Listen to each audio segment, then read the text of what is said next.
Hello students, welcome back to GM academy. आज के video में हम paper number 5th and 6th के ऑर्गेनिक केमिस्ट्री के क्वेश्चंस को डिस्कस करेंगे। चलिए शुरू करते हैं। इसमें टेस्ट नंबर 5 का पहला क्वेश्चन हमारे पास है ऑर्गेनिक केमिस्ट्री का, कि correct order of basicity. Basic order हमें सिंपली बताना है। तो हमारे पास दिया हुआ है एलिफेटिक एमाइन दिया हुआ है, और फिर हमारे पास सारे एरोमेटिक एमाइन दिए हुए हैं। ठीक है, अब इसमें हमें बेसिसिटी ऑर्डर देखना है। तो सबसे पहले जो सबसे ज़्यादा होगा वो एलिफेटिक एमाइन का ही होगा। क्यों?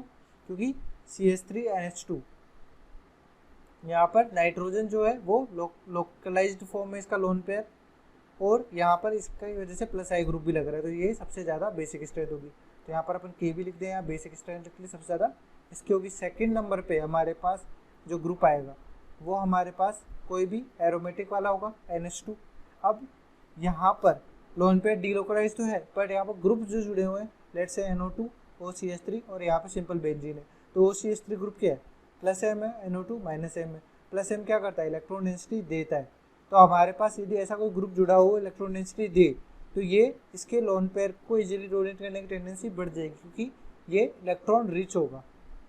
इसकी इलेक्ट्रॉन रिचनेस जो होगी वो इंक्रीज होगी due to plus M group.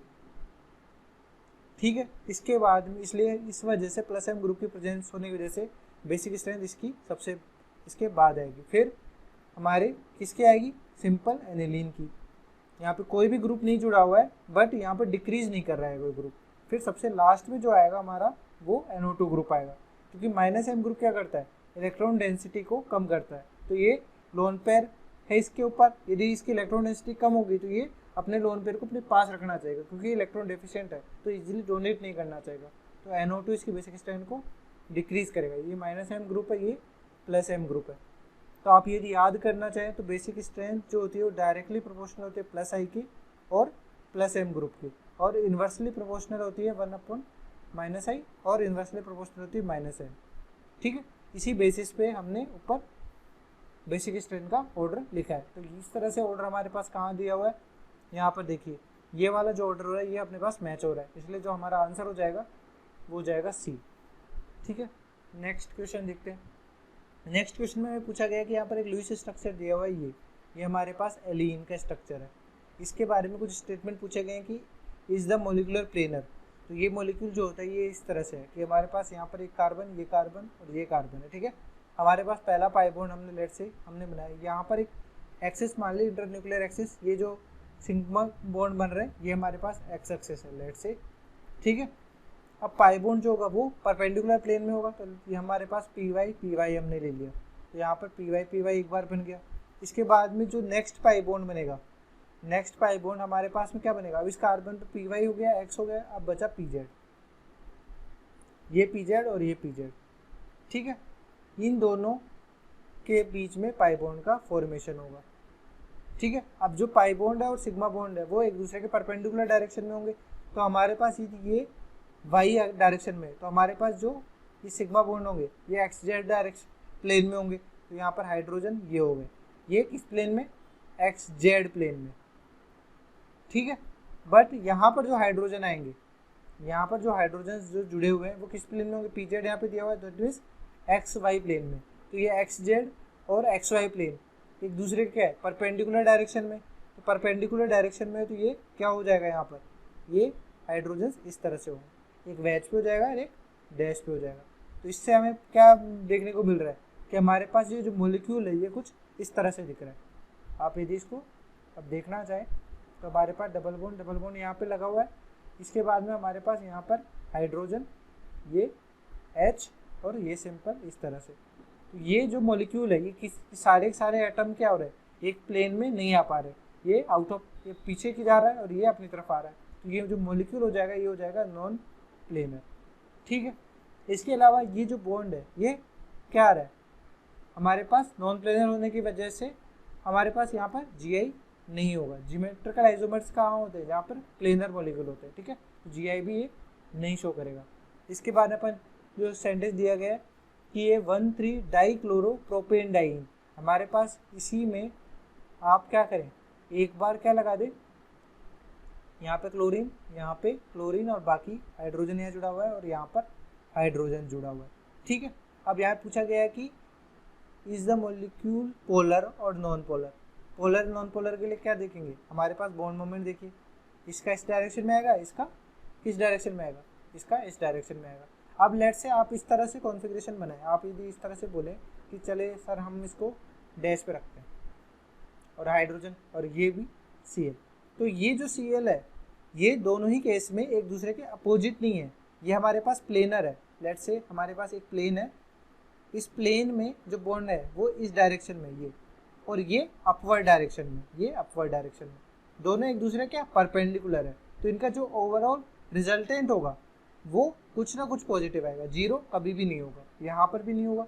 तो यहाँ पर दोनों ही केस में जो है वो डायपोल मोमेंट जीरो नहीं है बॉन्ड मोमेंट्स की वजह से। तो ये जो मॉलिक्यूल हो जाएगा ये हो जाएगा पोलर मॉलिक्यूल। ठीक है, तो इसी के बेसिस पे हम क्वेश्चन के सवाल के आंसर देंगे। इज द मॉलिक्यूलर प्लेनर, नहीं नॉन प्लेनर है पहला ऑप्शन। ठीक है, ये 1,3 डाइक्लोरोप्रोपेन डाइईन शोज ज्योमेट्रिकल आइसोमेरिज्म। जब भी इवन क्यूमुलिन होगा, यानी क्यूमुलिन के सिस्टम क्या होते हैं जो अल्टरनेट पाई बॉन्ड आ रहे हैं, यदि इवन क्यूमुलिन होगा तो वो कभी भी जीआई शो नहीं करेगा क्योंकि वो नॉन प्लेनर होगा। जब भी सॉरी ओड, ये इवन क्यूमुलिन हो गया, ओड क्यूमुलिन है, ओड क्यूमुलिन है, ओड क्यूमुलिन है जैसे इस तरह से हमारे पास ये वाला, और इसमें जो लास्ट वाले कार्बन है ये दोनों प्लेनर है और इन पर इंडिविजुअली दो डिफरेंट ग्रुप जुड़े हुए हैं, इन पर दो इंडिविजुअली डिफरेंट ग्रुप जुड़े हुए हैं, तब ये जो मॉलिक्यूल होगा ये जीआई शो करेगा। क्योंकि यहाँ पर देखिए, यहाँ पर ये भी प्लेन में और ये भी प्लेन में, इस बेसिस पे यहाँ पर ज्योमेट्रिकल आइसोमेरिज्म नहीं होगी। ये वाला स्टेटमेंट भी सही है। इसके बारे में पूछा गया कि पोलर है या नहीं है, तो पोलर है ये, तो हमारा जो ऑप्शन ए है वो करेक्ट है, इसलिए आंसर हो जाएगा ए। नेक्स्ट क्वेश्चन है determine the number of plane of symmetry. POS निकालना है इस गिवन कंपाउंड का। तो गिवन कंपाउंड में क्लोरीन है, हाइड्रोजन और ET है, तो ये टेट्राहेड्रल अरेंजमेंट होगा यहाँ पर। तो आप यहाँ पर देखिए हमारे पास ये इस तरह से प्लेन एक हो है, एक ये इस तरह से और एक इस तरह से। तो हमारे पास में यहाँ पर ये H जुड़ा हुआ है, ये क्लोरीन जुड़ा हुआ है, यहाँ पर इथाइल ग्रुप जुड़ा हुआ है और यहाँ पर इथाइल ग्रुप जुड़ा हुआ है। तो यहाँ पर आप सिर्फ एक ही प्लेन ऑफ सिमेट्री आएगी, कौन सी, जो इस हाइड्रोजन को इस क्लोरीन को कट करते हुए जाएगी, इन दोनों एटम्स को कट करते हुए जो प्लेन जाएगा वो एक प्लेन ऑफ सिमेट्री यहाँ पर होगा। यहाँ पर इथाइल इथाइल एक दूसरे के मिरर इमेज में आ जाएगा, इसके अलावा कोई भी प्लेन ऑफ सिमेट्री अपने को नहीं मिलेगी। तो हमारे पास, क्योंकि आप यदि इस तरह से काटे, यहाँ पर देखिए इस तरह से आप यदि काटते हैं तो यहाँ पर हाइड्रोजन की मिरर इमेज में इथाइल आएगा जो पॉसिबल नहीं है, या इस तरह से काटेंगे तो भी नहीं है, किसी भी तरह से काटेंगे तो आपके पास मिरर इमेज नहीं बन पाएंगे प्लेन ऑफ सिमेट्री में। तो यहाँ पर ओनली एक ही प्लेन ऑफ सिमेट्री होगी, वो भी H और Cl को इक्वली डिवाइड करते हुए। तो हमारा जो आंसर हो जाएगा नंबर ऑफ पीओएस कितने हैं यहाँ पर 1, तो आंसर हो गया ए। ठीक है, नेक्स्ट क्वेश्चन है question 14, correct acidic strength of the given acids. तो हमारे पास एसिडिक स्ट्रेंथ कैसे करते हैं, H को रिमूव करते हैं, यहाँ नेगेटिव बनाएंगे, इसमें H को रिमूव करेंगे नेगेटिव बनाएंगे, इसको H को रिमूव करेंगे नेगेटिव बनाएंगे। तो एसिडिक स्ट्रेंथ जो होती है वो डायरेक्टली प्रोपोर्शनल होती है स्टेबिलिटी ऑफ एनाइन, जो भी एनाइन बन रहा है उसकी स्टेबिलिटी पे। तो यहाँ पर आप देखिए ये जो एनाइन बन रहा है यहाँ पर ये CH3 क्या प्लस आई ग्रुप है, ये माइनस आई ग्रुप है और ये माइनस आई ग्रुप है। तो स्टेबिलिटी ऑफ एनाइन जो होती है वो डायरेक्टली प्रोपोर्शनल होती है किसके, माइनस आई के और माइनस एम ग्रुप के, और इन्वर्सली प्रोपोर्शनल होती है प्लस आई के और प्लस एम के। ठीक है, कि हमारे पास जो माइनस एनायन है उस पर यदि माइनस आई ग्रुप जुड़े हुए हैं तो वो क्या करेंगे, इलेक्ट्रॉन को अपनी तरफ खींचेंगे, दैट मीन्स एनायन को स्टेबलाइज करेंगे।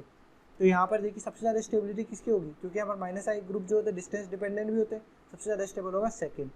ठीक है, तो एसिडिक स्ट्रेंथ का जो ऑर्डर हो जाएगा वो हो जाएगा सेकेंड, फिर माइनस आई ग्रुप थर्ड है तो थर्ड हो जाएगा, फिर हमारे सबसे लीस्ट होगा फर्स्ट, क्योंकि फर्स्ट में माइनस आई जुड़ा हुआ नहीं, उल्टा डिस्टेबलाइजिंग प्लस आई ग्रुप जुड़ा हुआ है, तो यहाँ पर फर्स्ट ये हो जाएगा। तो ऐसा कौन सा ऑप्शन दिया हुआ है, ऑप्शन बी, इसलिए हमारा जो आंसर हो जाएगा वो हो जाएगा बी। ठीक है, नेक्स्ट क्वेश्चन देखते हैं। नेक्स्ट क्वेश्चन में हमारे पास पूछा गया है कि hydroboration oxidation and acidic hydration will not give the same product in case of. तो हमारे पास यहाँ पर ए देखिए, ए हमारे पास में यदि हम कराते हैं ये रिएक्शन हो गई, अब हमारे पास हाइड्रोबोरेशन ऑक्सीडेशन करा रहे हैं, तो हाइड्रोबोरेशन ऑक्सीडेशन में हमारे पास जो प्रोडक्ट बनेगा वो क्या बनेगा, एंटी मार्कोनिकॉफ एडिशन होगा। एंटी मार्कोनिकॉफ एडिशन से क्या मतलब है, हमारे पास जो OH ग्रुप होगा वो वहाँ जाके लिंक होगा जहाँ पर कार्बोकेटाइन लेस स्टेबल हो, यानी यहाँ पर। और यदि एसिडिक हाइड्रोलिसिस करते हैं तो एसिडिक हाइड्रोलिसिस में हमारे पास क्या बनता है, कार्बोकेटाइन इंटरमीडिएट बनेगा, उसमें ज़्यादा स्टेबल प्रोडक्ट बनेगा। कार्बोकेटाइन जहाँ पे बनेगा वहीं पे OH आके लिंक होगा। तो यहाँ पर देखिए कि दोनों के दोनों प्रोडक्ट क्या डिफरेंट है। तो अपने को पूछा गया है कि HBO और एसिडिक हाइड्रेशन दोनों ही क्या will not give the same product, किसी के केस में सेम प्रोडक्ट नहीं मिले, तो एक एक केस में नहीं मिलेंगे। B और BCD के केस में अपन चेक कर लेते हैं। BCD में देखिए, अब इसके केस में आप देखेंगे तो आप हाइड्रोबोरेशन ऑक्सीडेशन कराएं तब भी आप कहीं पे भी यहाँ पे OH लगा सकते हैं, नीचे वाले पे भी OH लगा सकते हैं। दोनों ही एल्कीन क्या है, सेम वाले, यहाँ पर लगा दें तो OH ये है। एसिडिक हाइड्रोलिसिस भी कराते हैं तो भी अपने पास क्या होगा, सेम ही प्रोडक्ट मिलेगा। कहीं पे भी आप OH को लगाइए, जैसे यहाँ पे भी लगा देते तो ये दोनों जो प्रोडक्ट है ये सेम ही है। इसी तरह से C जो होगा, C में भी हमारे पास दोनों रिएक्शन कराते हैं अपन, हाइड्रोबोरेशन ऑक्सीडेशन या एसिडिक हाइड्रोलिसिस। दोनों ही केस में हमारे पास जो प्रोडक्ट बनेगा वो CH3 CH2 OH बनेगा। इसी तरह से इसमें देखें, इसमें भी हमारे पास में फाइनली जो प्रोडक्ट बनेगा यहाँ पर HBO और एसिडिक हाइड्रोलिसिस, तो यहाँ पर भी फाइनल प्रोडक्ट हमारे पास यही मिलेगा कि किसी भी कार्बन पर आप OH लगा दें, इस कार्बन पे लगाएं या इस कार्बन पे लगाएं। तो यहाँ पर तीनों ही केस BCD तीनों ही केसेस में हमारे पास HBO से और एसिडिक हाइड्रोलिसिस से सेम प्रोडक्ट मिल रहे, तो अपने ये आंसर नहीं होंगे, तो अपना जो आंसर हो जाएगा वो ओनली A होगा। Answer is A। ठीक है, नेक्स्ट क्वेश्चन है करेक्ट IUPAC नेम फॉर। तो यहाँ पर सबसे पहले नंबरिंग करनी है अपने को 1 2 3 4। तो यहाँ पर 2 पे क्या है, इथॉक्सी है, 4 है कार्बन है, ब्यूटेन है, ब्यूटेन 2 एमाइन। तो यहाँ पे क्या हो जाएगा, 2 इथॉक्सी ब्यूटेन 2 एमाइन, इसका करेक्ट IUPAC नेम होगा। ठीक है, तो हमारा जो आंसर हो जाएगा वो हो जाएगा D। ठीक है, इसमें आप कंफ्यूज ना हो कि आप एमाइन से नंबरिंग करना स्टार्ट करेंगे। एमाइन को अपन पोजीशन दे सकते हैं, जैसे OH होता है यहाँ पर तो भी इसी तरह से नेमिंग होती है, तो हमारा आंसर आप डी कर लेंगे।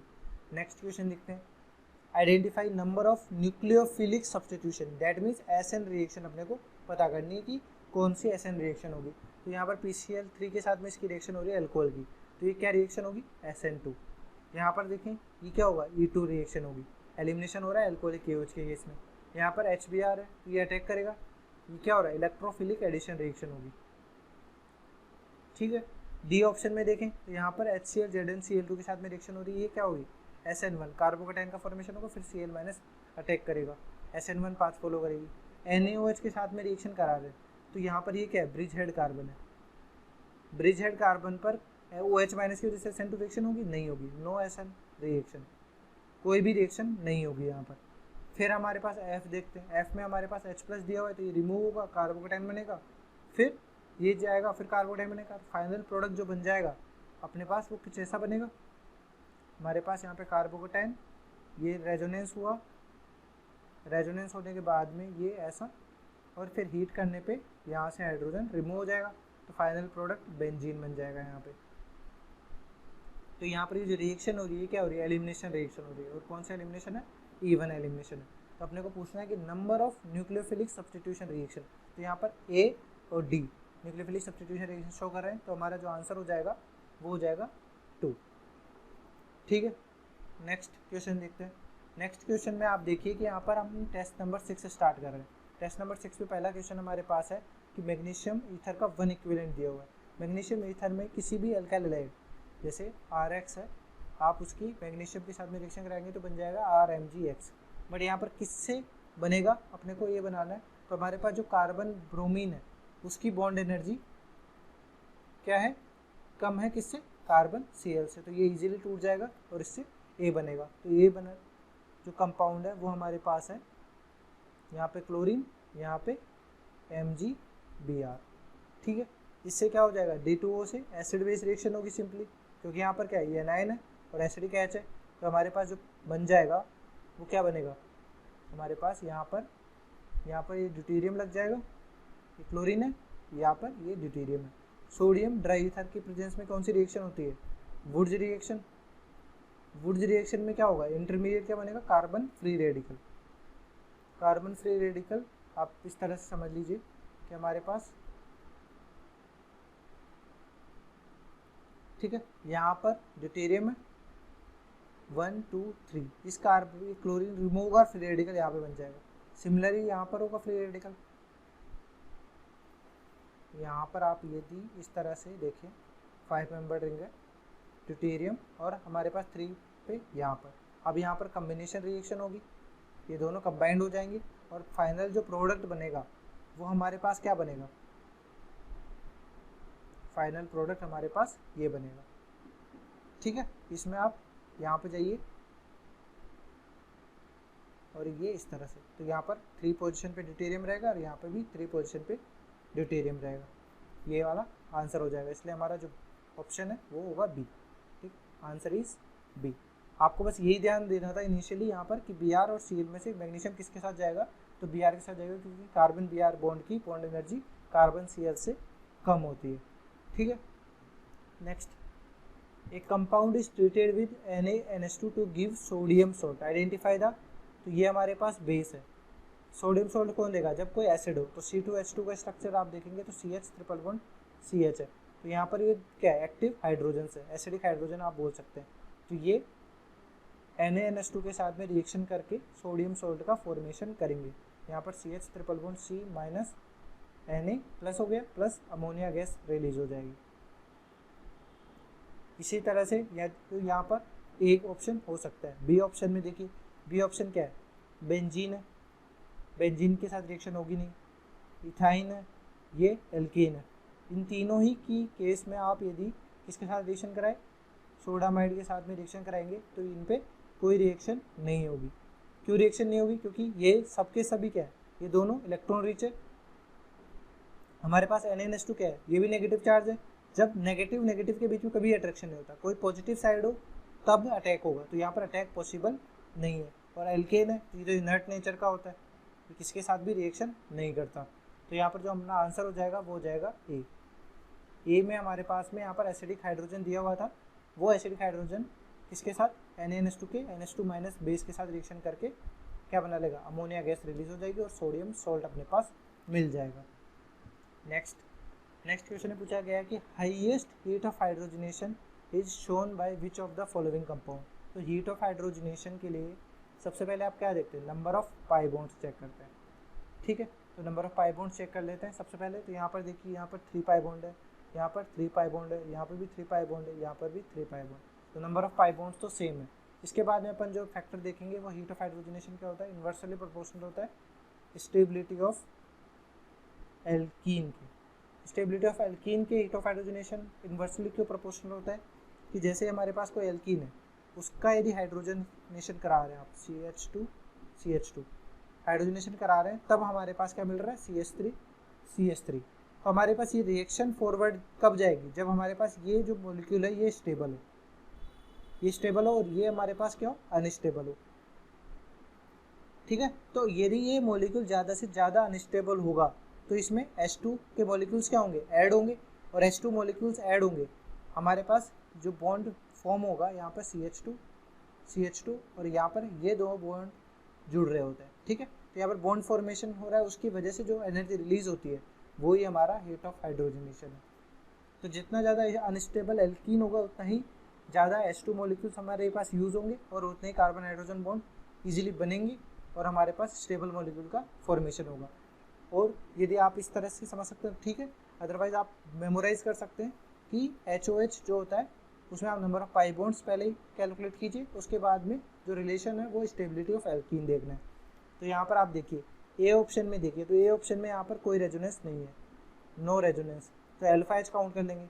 ठीक है, यहाँ पर रेजोनेंस नहीं है। पर बी में देखिए, यहाँ पर पाई सिंगल पाई, यहाँ रेजोनेंस हो रहा है, यहाँ पर भी रेजोनेंस हो रहा है और यहाँ पर तो एरोमेटिक है, तो सबसे ज़्यादा स्टेबल है। अपने को पूछा गया कि किसमें हाईएस्ट हीट ऑफ हाइड्रोजनेशन होगा, दैट मीन्स जो सबसे लीस्ट स्टेबल एल्कीन होगा। अपने को सिंपली क्या पता करना है, लीस्ट स्टेबल एल्कीन। तो इन तीनों स्ट्रक्चर में क्या हो रहा है, रेजोनेटिंग स्ट्रक्चर, रेजोनेंस हो रहा है, और यहाँ पर कोई रेजोनेंस नहीं हो रहा है, तो सबसे ज़्यादा लीस्ट स्टेबल एल्कीन यही होगा, ये लीस्ट स्टेबल होगा तो यहाँ पर हीट ऑफ हाइड्रोजनेशन जो होगा वो मैक्सिमम होगा। तो हमारा जो आंसर हो जाएगा वो जाएगा ए। ठीक है, नेक्स्ट क्वेश्चन है major product of the reaction given below. तो हमारे पास यहाँ पर एल्कीन दिया हुआ है और HBr के साथ में परऑक्साइड दिया हुआ है।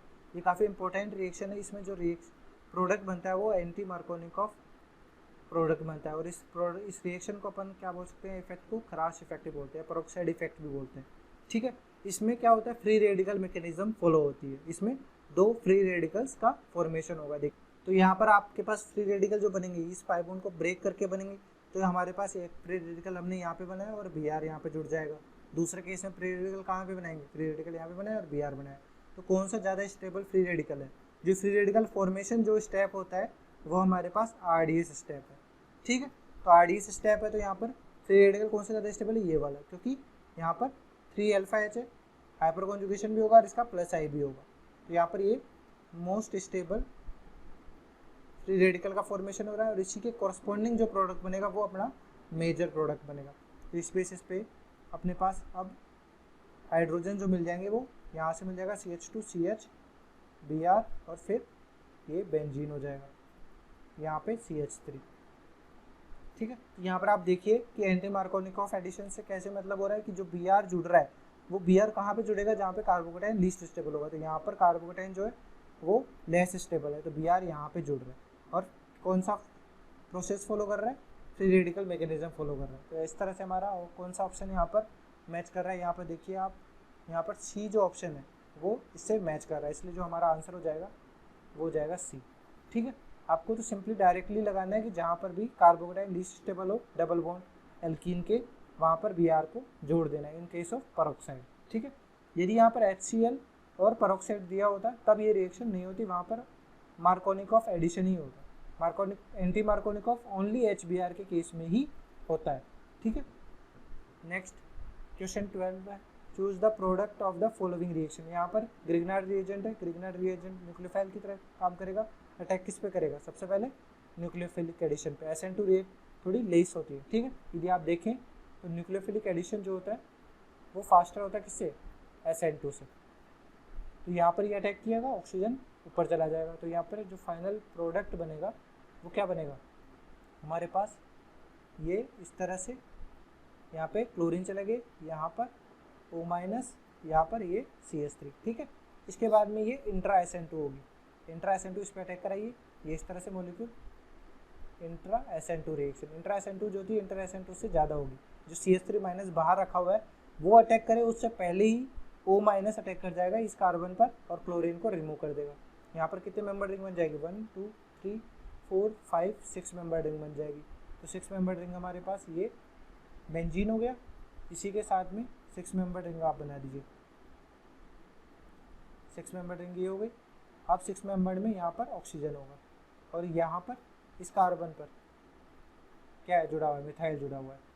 तो यहाँ पर इस तरह से कौन सा प्रोडक्ट अपने पास मिल रहा है, ऑप्शन डी। इसलिए जो हमारा आंसर हो जाएगा वो हो जाएगा डी। नेक्स्ट क्वेश्चन है, the sum of the number of sigma and pi bonds in 5 oxohexanoic acid. तो सबसे पहले हेक्सेन 6 कार्बन बना लेते हैं, 1 2 3 4 5 6। हेक्सेनोइक था, that means C double bond OH यहाँ पे लगा देंगे। 5 ऑक्सो यानी 1 2 3 4 5, 5 ऑक्सो यहाँ पे लगा दिया। अब बाकी जगह हाइड्रोजन अटैच कर दीजिए, 1 2 3 वैलेंसी सेटिस्फाई करने के लिए। यहाँ पर वैलेंस सेटिस्फाई कर दी, यहाँ पर हाइड्रोजन हाइड्रोजन लगा दिए, यहाँ पर दोनों जगह हाइड्रोजन लगा दिए, यहाँ पर हाइड्रोजन लगा दिए, बाकी नहीं होंगे। तो ये अब काउंट करने इनमें कि हमारे पास कितने सिग्मा बॉन्ड और कितने पाई बॉन्ड है।